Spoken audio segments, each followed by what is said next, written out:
Good afternoon and welcome to the virtual Lunch Connect presented by Cedar Park Regional Medical Center. I want to welcome you to our webinar. We are excited to get this going and we'll begin very soon. I want to remind everybody that this is set up as a webinar, but we are recording this event should you get kicked out and not be able to return back in. My name is Tony. I'm the President and CEO of the Cedar Park Chamber of Commerce, and we are excited to bring this to you today. We want to thank our 2020 presenting sponsor, Cedar Park Regional Medical Center, for always helping us host this. And I also want to thank our June sponsor, Everly Lakeline. With Everly Lakeline, we have Diana, who is ready to say a few words. So give us one moment and Diana will say a few words. Diana, ready for me to begin? There you go. Yeah, go ahead. Yeah, great. Hi, everybody. I'm with Everly Lakeline. We're a Greystar community that is a 60 and better community that is new construction. We're building it right over here off of Lake Creek Parkway. It's a really great location. One of the things that we're really concentrating on is providing an incredible healthy lifestyle for our 60 and better individuals. They're going to be able to enjoy all different kinds of wonderful activities that we're taking care of for them, like pickleball and swimming and yoga and fitness center and all kinds of things. And they're going to get to live in this amazing mid-rise that is just right over here, right off of 620 and 183. So we're going to be getting into our new building. I guess it's going to be within the next like 2 to 3 weeks as soon as we get our certificate of occupancy. And then we'll have our first move-ins in September. So I'm going to be working with different individuals. There are certain ones of you guys that, you know, have we can like cross market, and that's going to be definitely what I'm reaching out to you guys for, because, you know, we want to participate and make sure that we are doing everything that we can to provide that healthy lifestyle. And I am just so pleased for our group to be a newer member of the chamber. So we're going to be very involved. Thank you so much, Diana. We appreciate you, and we appreciate Everly Lakeline for being a sponsor for June. Thank you again. Right. Now I'm excited to introduce Kent Hutchison with CJ Baxter Group. A graduate from Stephen F. Austin State University in Nacogdoches, Kent has more than 25 years of facilitating and leading others in their developmental journey. He's a believer of the need for continuous improvement in employee development, as well as personal leadership development. Kent regularly facilitates leadership and team retreats for organizations and businesses, including Leadership Cedar Park. He is popular with both executive and blue-collar leaders, utilizing his experience as both a former university administrator and a former manager in the petrochemical and construction environments. In addition to his consulting practice, one can find Kent keynoting at conferences, banquets, and corporate events, as well as facilitating public workshops, team and leadership programs across the globe. From the small Southeast Texas community of Orangefield, this fifth-generation Texan now calls East Texas his home. Kent is involved as a community and business influencer. He is a frequent advisor to business owners and organization managers. Kent is passionate about leadership and team development, the emotional intelligence of others, and continuous sharpening of the saw. One can expect an engaging and interactive presentation from Kent. Please join me in a virtual welcome of Kent Hutchison. Wow, thank you, Tony. I appreciate that. I appreciate that. Great. You read that so well. I appreciate that, buddy. Tony and I go way back from his days here in East Texas. I'm excited about being with you guys. I'm glad that we have so many folks that have wanted to get together virtually. I do miss the interaction of getting together with people, but that's the life of living in COVID-19, I guess, for right now. But I am excited that you have joined us with the Chamber of Commerce on this important webinar. I'll try to keep it brief. Then we'll open it up for Q&A to answer any questions you have. Tony, we're going to do some Q&A at the end. Today we're going to be talking about crisis management or crisis leadership, and I think it's critical. I study leadership. I've spent my entire adult life studying leadership, and there's some truths out of leadership that I want to share with you today that I think that'll be helpful. Like a good preacher, I've got three points to make. So if you want to take notes, I'll send you, at the very end, I'll tell you about the book that I've got this information from and the great author that really has written a lot about this subject. But we're living through a global crisis with no modern day precedent. What governments, corporations, and organizations need now more than ever is real leaders. What the business community in Cedar Park needs now more than ever is real leaders. Leaders that help us overcome our limitations, our laziness, our selfishness, leaders that will help us overcome our weaknesses and fears, and leaders that help us be better. And I'm hoping that some of you on this call consider yourself a leader in your business as a business owner, or you're a leader in your organization there in Cedar Park or anywhere around the country that you've joined us. I know we have a few folks from outside of Cedar Park on there, and some of my friends, and I appreciate y'all joining us on the webinar today. As we discussed in Leadership Cedar Park and all the chamber leadership programs I work with, courageous leaders are not born. The ability to help others triumph over adversity is not written in people's DNA. Matter of fact, there's no research out there available that shows that there's a leadership gene. Instead, leaders are made, they're developed. Their leadership competencies are developed over time and utilizing experiences like what we're experiencing right now with COVID-19. Leaders become real when they practice a few of these behaviors that inspire people through difficult times. We're going to talk about those as inspirational leaders. We've been seeing a lot in the news. Oh my God, for the last 4 months, we've been talking about COVID-19, and the fear is still having an impact on our communities worldwide. Wherever you're at, COVID-19 is still there and it's still impacting us. And as we've had this economic downturn, it's had an economic impact on all of our businesses, and particularly in the Cedar Park area as well.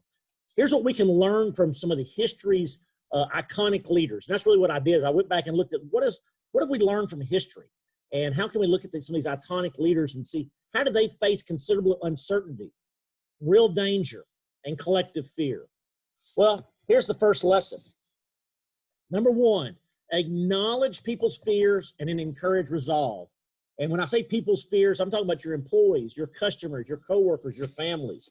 Most of us know the famous lines of FDR's 1933 inaugural address amid the Great Depression, where he's said out there, the only thing we have to fear is fear itself. I can't do the accent.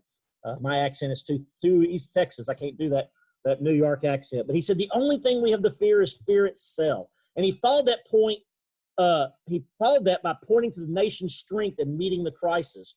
He says, there is no unsolvable problem that if we face it wisely and courageously. There are many ways in which it can be helped, but it can never be helped by merely talking about it. We must act, and we must act quickly. He acknowledged the fear among American citizens, and he encouraged resolve. And that's what we need you to do as a business leader. Winston Churchill, less than a decade later, as England and United Kingdom and Europe was staring down the Nazi onslaught of World War II, England's Prime Minister Winston Churchill encouraged his people to keep the faith. We shall not fail. We shall not falter. We shall not weaken or tire. He acknowledged the fear of his people. He went on and said, neither the sudden shock of battle or the long drawn-out trials of vigilance or the exertion will wear us down. Give us the tools and we'll finish the job. He acknowledged the fear of his people, and then he encouraged resolve. Let's take it to the business world. If you study history in the business world, consider the examples such as Katharine Graham. She was the leader of the Washington Post in 1971 during the Nixon era, who moved through her fears by vowing that the free press would not cave to government demands to stop the publication of the Pentagon Papers.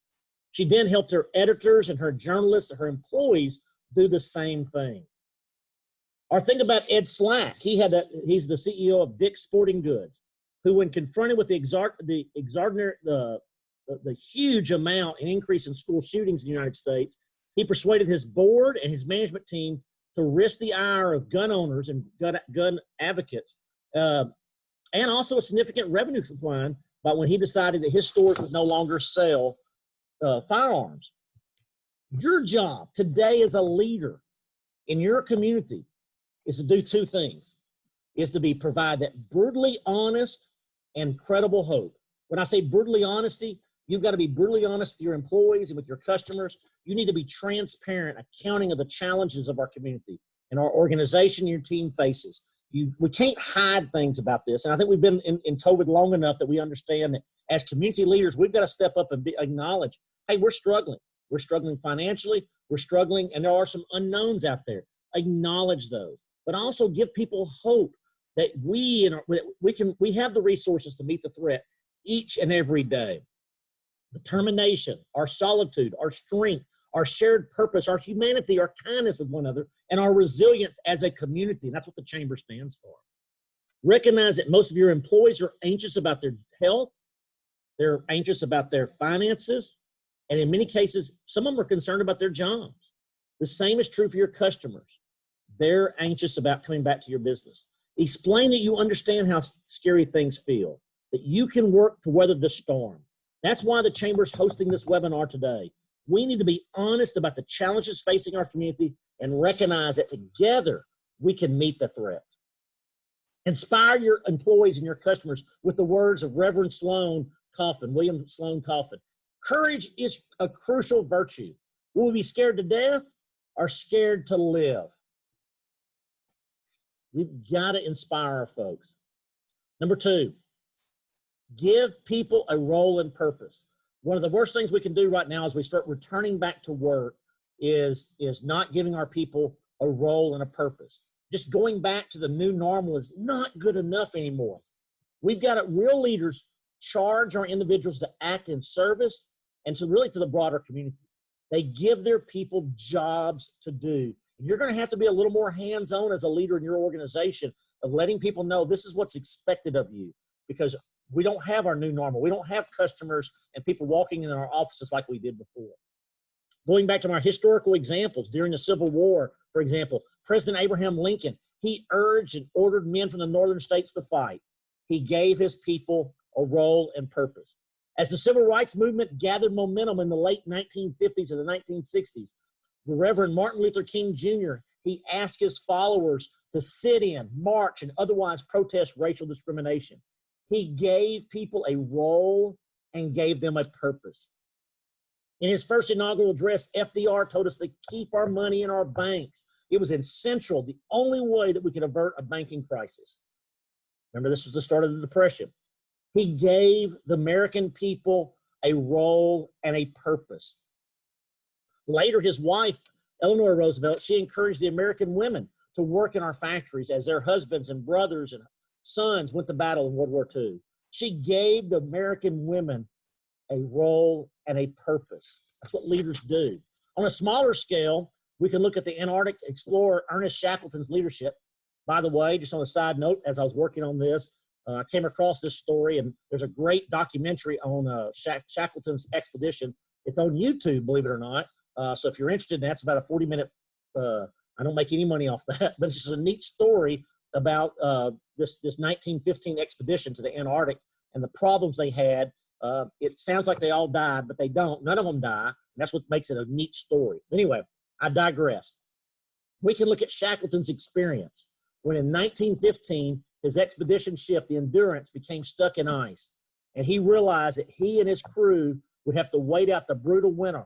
They spent 1 year living on an iceberg. To get by that, what did he do? He insisted that each man maintain his ordinary duties. Sailors swabbed decks, scientists collect specimens, and others were assigned to hunt for meat. He knew that these daily routines and tasks, including manual labor, would establish order and ground his men in uncertain time when they were filled with danger. He gave his people a role and purpose.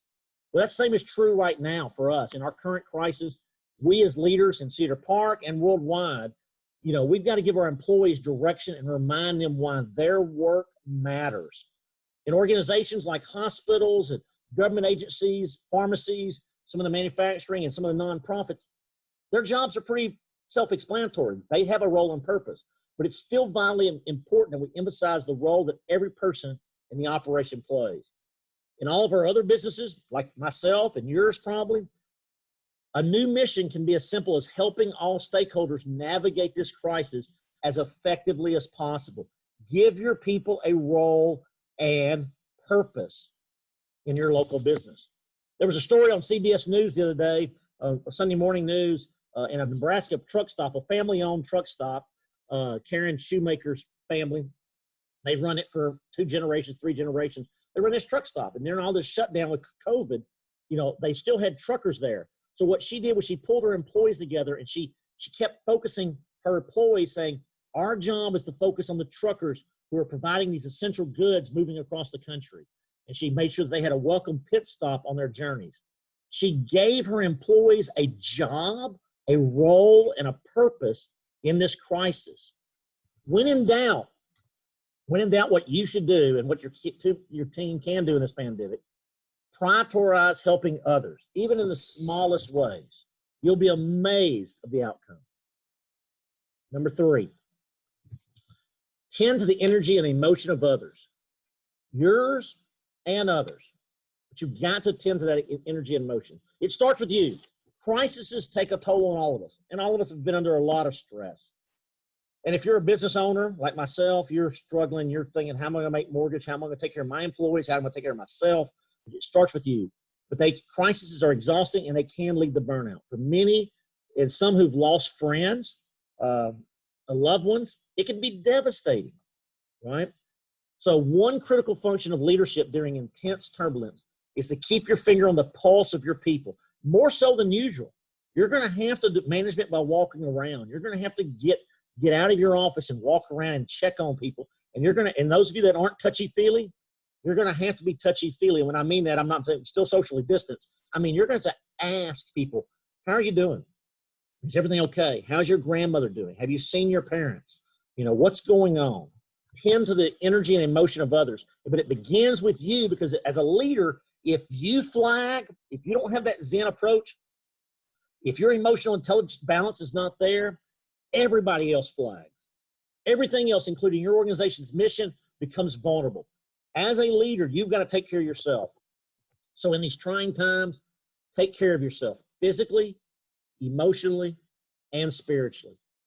Know that you're capable of being focused and productive, but you also know that you need a break. You can't work all the time.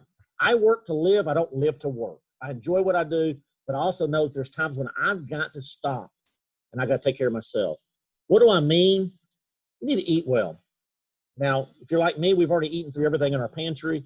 I've eaten everything twice, but we got to eat well. We need to eat healthy. We need to be making sure that we're stopping and taking care of our substance. We've got to make sure we're getting enough sleep and rest. I'm a huge believer in rest. Those of you that follow me on social media know that I'm a napper. I'm a big believer in naps. So I'm going to encourage you to rest and make sure you get your 8-hour sleep. I know there's some of y'all here on the webinar. You're saying, "Oh, I can get by with 3 or 4 or 5 hours." No, you can't. The human body needs 7 to 8 hours. Take that rest. Exercise regularly. I don't like to exercise, but walk. Get outside. You want to do that. Spend times outdoors, 6 feet apart from strangers, right? But you want to connect with people outside. Connect with people in your partner. Connect with folks, your kids, your partners. Connect with people, animals, virtually. Let people bring their animals. I saw one office they're bringing their employees to work.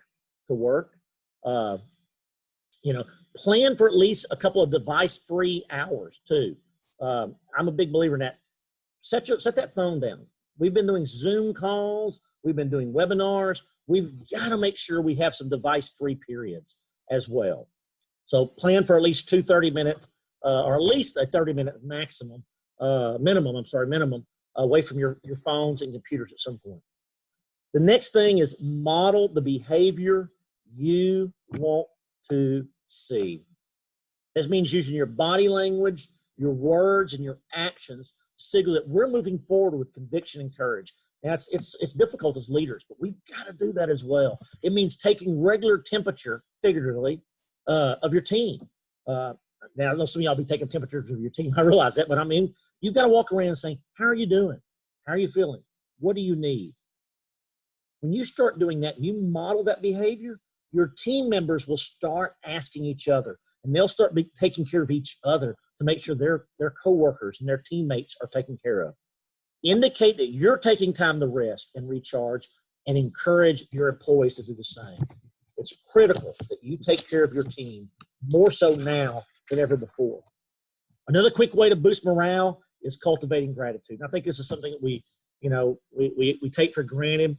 In Leadership Cedar Park, I have everybody, I said, send a text to somebody, thank them. I know that we're working virtually in a lot of cases. Thank your people. So after we get off this call, I want you to text somebody and just thank somebody on your team for something they've done.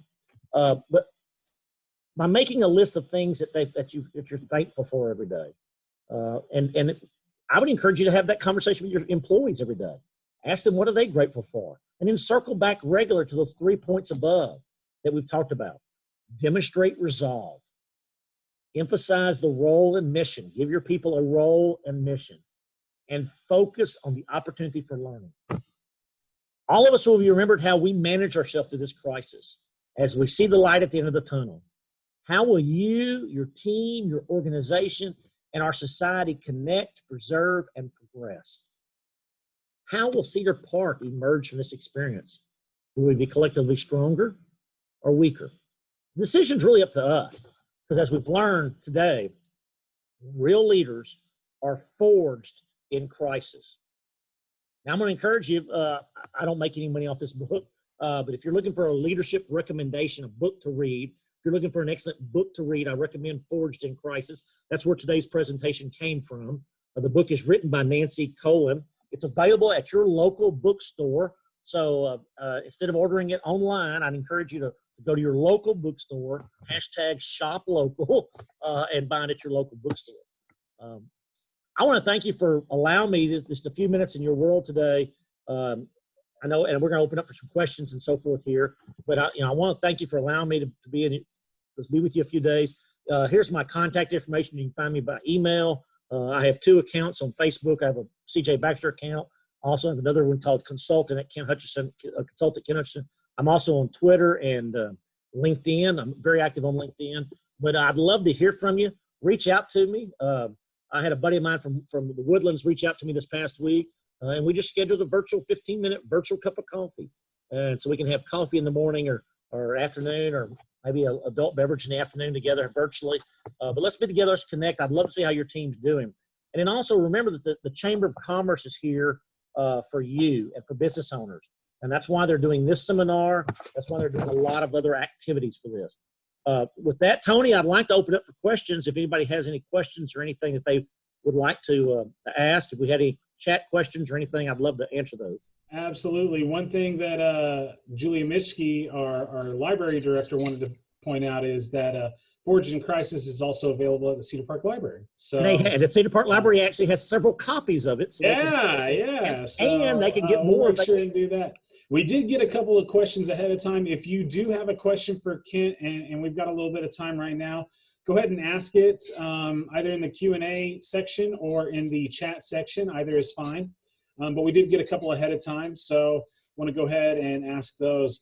One question was, Kent, what are some best practices you've seen to keep a team feeling like a team while working remotely? One is don't have back-to-back Zoom meetings. That's one. No, but giving people an opportunity to take care of themselves, and I think that's important. It's hard virtually. I think folks are concerned about this virtual world, and I don't see them in the cubicle and so forth.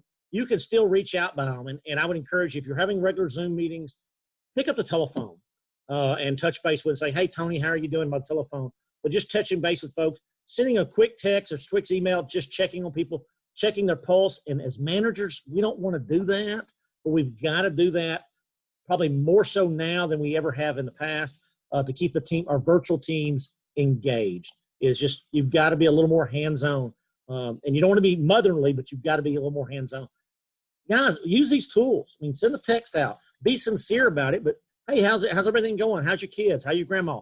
Just touching base. Those same things you would have as you walk by their cubicle. Now you're going to have to do it virtually.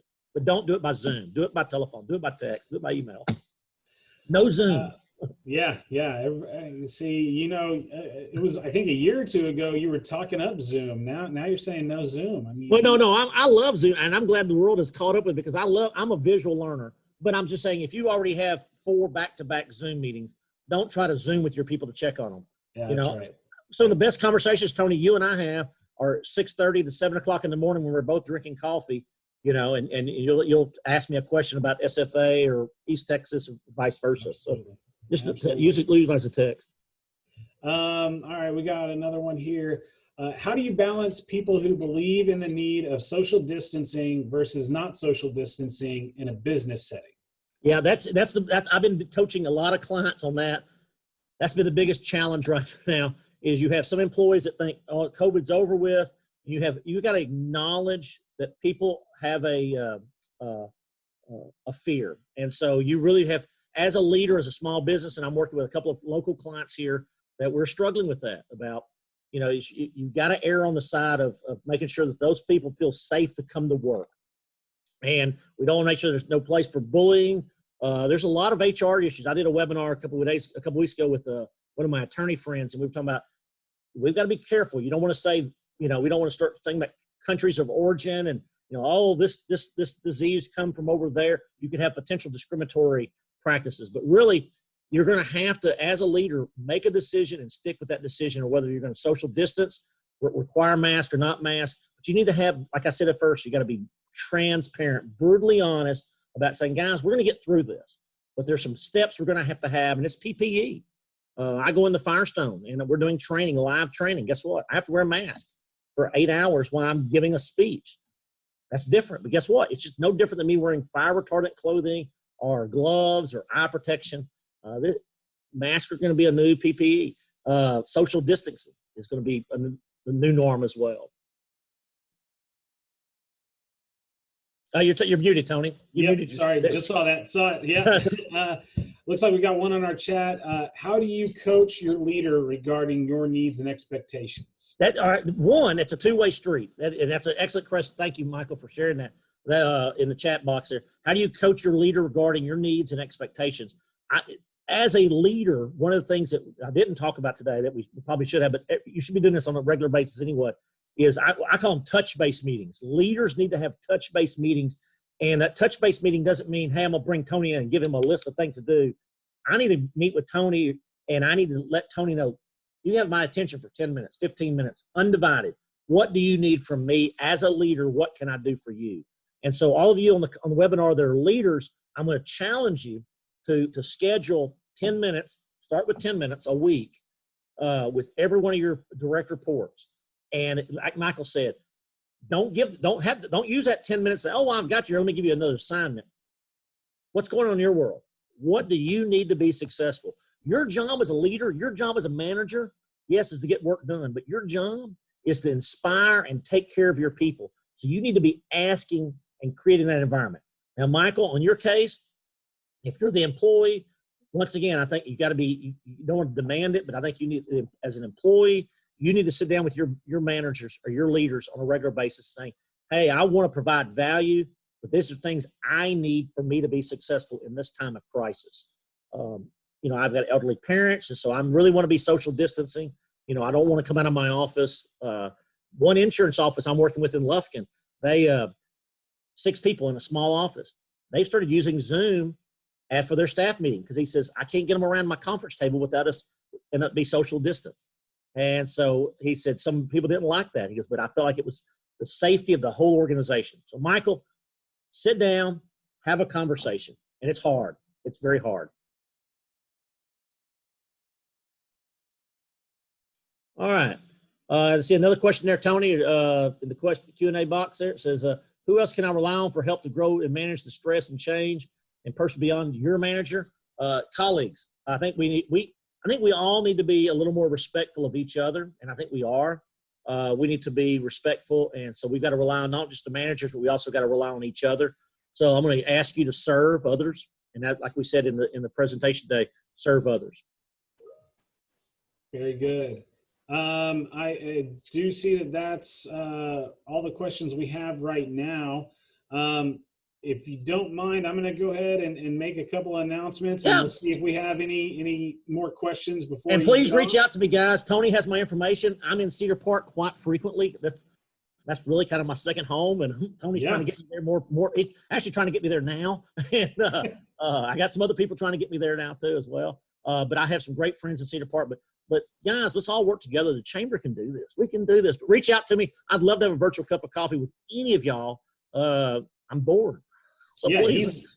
he's not lying when he says that. He actually means it. So yeah. I mean, this afternoon, Tony asked me what I had planned. I said, I'm going to drink coffee on the back porch till it's appropriate, then I'll have an adult beverage at some point. So pretty much after this meeting, y'all. Pretty much, yeah. So, let me make a couple of announcements, and we'll see if we have any other questions before we let Kent go. Again, we want to thank everybody for being a part of this. Thank you to all who are participating in tomorrow's Cedar Park Chamber Blood Drive. We've had over 30 spots fill up. It's going to be right here at the chamber in our parking lot. We got the bus coming by. So thank you for all you continue to do for this community. Please be sure to join us for our virtual Chamber University. We're having it next Tuesday, June 23rd. We will be having the Southwest District Director for the U.S. Chamber, John Gonzalez, give a presentation about Phase 4 rollout and the Paycheck Protection Program forgiveness. So details on how to register are going to be available online. You'll receive an email as well. Our 20th Annual Chamber Golf Classic presented by Toyota of Cedar Park will be Monday, August 31st. That information is already online, so be sure to look there. Let's see. Do we have any other questions? No. It looks like we are just about done. So I will kind of go ahead and give it a close here. Thank you again to Cedar Park Regional Medical Center for being our presenting sponsor, and Everly Lakeline for being today's event sponsor. More details to come about our next Chamber Lunch Connect on July 8th. We look forward to seeing you then. Until then, be safe and be kind to everybody, and we'll see you next time. Have a great day. Thank you, guys.